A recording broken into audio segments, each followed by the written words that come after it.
Good morning, good afternoon, good evening, guys. Welcome to chrisIsTalkin, and this is my weekly manga review for Nanatsu and Taizai, chapter 186. And as the old meme used to go, sips tea. And that is because, for you Estarossa fans, yes, I know I'm going to be burning you Estarossa fans. No pun intended, literally. It is officially done. It is officially done. Estarossa is gone. Not only is Estarossa gone, Zeldris is gone. Like, he was all like chasing after him, like, brother! Burnt to a crisp. Like, Escanor took them out. I mean, I don't know what I was expecting. I don't know what was expecting. I don't know what any of you were expecting from the moment Escanor stepped up to Estarossa. When Escanor stepped up to him the first time and said, I have no reason to be angry at someone weaker than me, we should have literally knew Escanor is not that prideful for no reason. I mean, Meliodas did not hype up Escanor from the beginning of Seven Deadly Sins because. Yeah, it was just because. And in Seven Deadly Sins, there are a lot of powerful people. Even the Sins, they're all fairly powerful themselves. But when Escanor took out Garland, quite simply, and his power level was what, 44,000 and rising, and that was like wasn't even noon. Come on, guys. Oof, I mean, past few chapters of Seven Deadly Sins have been emotional in the sense of fighting, not as much as characterization for the other people in Seven Deadly Sins, but a lot for Escanor and Estarossa, and I loved how much development that we got from the two of them and where it's taken it. Now, I did kind of theorize in my last review that once this fight would be done, if you haven't seen the last review, you can check it. I'm going to link this video to the playlist of Seven Deadly Sins manga reviews, but if you haven't seen it, check it out if you want to check it out. Otherwise, you can also check out my playlist. But as I was saying, if you saw my last review, I did actually say that I think that the rest of the 10 commandments are then may stand by, and once Escanor takes out Estarossa, they may come in for the kill for the rest of them, because, come on, let's be realistic, there was no chance that Estarossa was going to come back. I mean, it took everything he had, his demon form, to re-heal him and resurrect him from what's it called again? Escanor's attacked mini sun. When Escanor did his full sun that burst out of the darkness demon cloud thing that Estarossa put over him, yeah, we saw how easily Estarossa shat himself. As much as you can be Estarossa fans, you cannot claim that Estarossa did not shit himself. He literally shat himself. Him, Zeldris, and the rest of the 10 commandments shat themselves. I mean, Garland, for fuck's sake, ages ago turned into stone because of his own commandment, because he sensed Escanor's presence, because he thought Escanor was going to take him out. And this is another 10 commandment. Granted, they're not at the strongest, but that being said, they have been around for thousands of years. They never just came around and just took out the weakest people. They are literally fuckeries. Escanor is big hype, and there's no reason for the manga of this series to hype up Escanor to such a level for it to just be bullshit.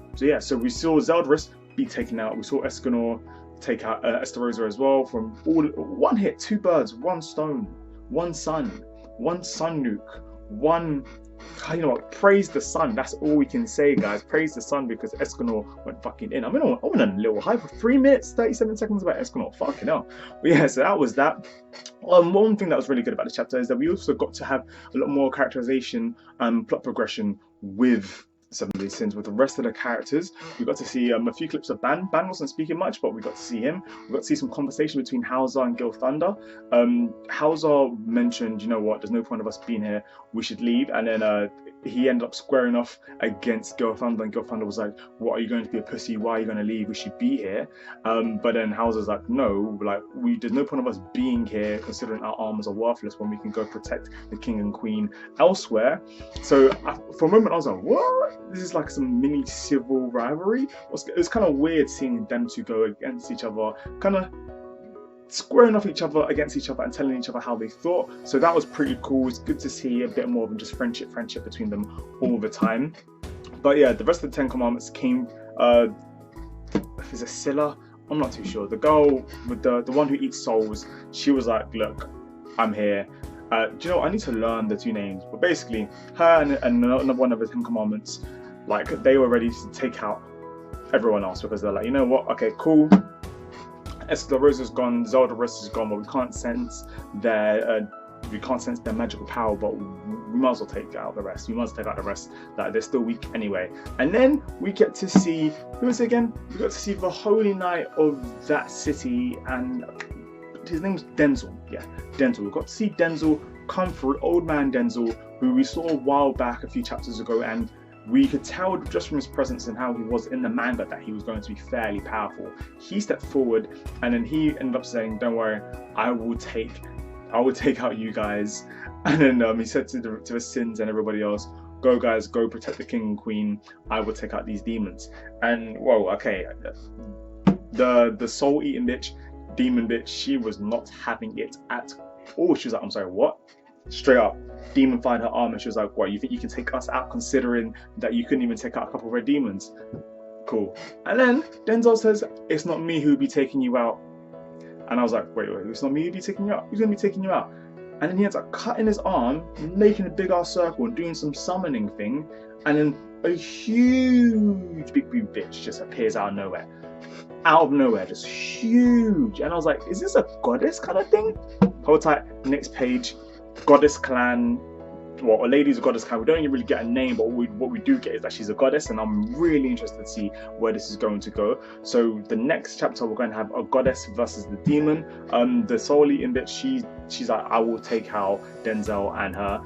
Because of how Denzel came out, I don't think it's going to be that easy for that demon bitch. I don't think it is going to be. I think she might be taken out quite simply. I mean, right now, the strongest demons have been taken out. Zeldris and Estarossa have been taken out. Granted, they may not be dead. They did look like they were blasted off again, Pokemon styley, but at the same time, their demon power were gone, and normally you can sense them from a mile away. So I'm interested to see what's going to happen with them. Escanor's power level was kind of, it's not depleted, but he's lost his energy because he hasn't needed ever to use that much power against fighting someone. So even though it's midday still, he still needs his energy to even lift up his Warhammer sword thing, that big monstrous thing that he carries all the fucking time. So Escanor, he's going to be out of the picture for just a minute or two, maybe an hour, who knows. But Escanor's going to be out of the picture for a while whilst he sorts that out, and then it's going to be the demon bitch versus Denzel and his goddess clan who was living in his sword. I don't even know what the hell, but I'm really loving how Seven Deadly Sins now is giving us more of the different clans. I mean, we start to see the demon clan a lot now. Escanor, but so many times everybody's been saying, what the hell is Escanor? So like, we need to have a bit more backstory of Escanor. It would be great to see that. I mean, we're seeing more of like the Fairy King, got to see the previous Fairy King who became a 10 Commandment. Now, like, so yeah, so there's so many things I'm really loving about this. We've got to see more giants recently as well. So the world building of Seven Deadly Sins has been really, really good. What I would like though is more of the sins themselves. Yes, it's great to see a few other people like Denzel and Arthur and a few of the other main characters, and but to be honest, I do want to see a bit more of the sins getting stronger themselves. It's all good for Meledas to come back and take people out. It's all good for Escanor to be taking people out. But I'm a proper fan of all the sins. I love King, I love Diane, I love Ban. Like, I want to see Ban actually go full strength. I want to see King get his wings back and just go ham. I want to see Diane get a fucking memory back. Right now, she's always a damsel in distress. She's always lacking on something. She's always taken out the picture, when at the beginning she was known to be, like, she was the second sin that Meledas got. So like, it was Meledas and then it was Diane, wasn't it? Yeah, Meledas, Diane, and then it was Ban or King. You know, basically one of the first 2 or 3 people. So I'm really interested to see the originals for the anime come back and be powerful enough to take out whoever needs to, unless they're saving that for when the Demon King enters. Who knows? Who are you excited to see come back? Are you excited for next week's chapter? What do you think the attacks and powers are going to be of Denzel's Goddess Clan bitch going to be? Who do you think is going to win between the Demon bitch and Denzel's Goddess Clan bitch? I know I'm saying the word bitch all the time, but it's really, right now, it's this coffee, yeah. This coffee right now, make it really simple for me to call everyone a bitch. But I'm happy. My money was in Escanor right at the beginning, so Escanor was for the win, and he did win. Praise the sun, boom. And Estarossa got taken out like a whiny little bitch. So all you salty fans of Escanor, not Escanor, what are we talking about? All you salty fans of Estarossa, I am so sorry, but it was inevitable from when Escanor squared up to Estarossa, like the boss that he is. Praise the sun. This is chrisIsTalkin. Hope you enjoyed this review. If you liked it, do like, share, subscribe.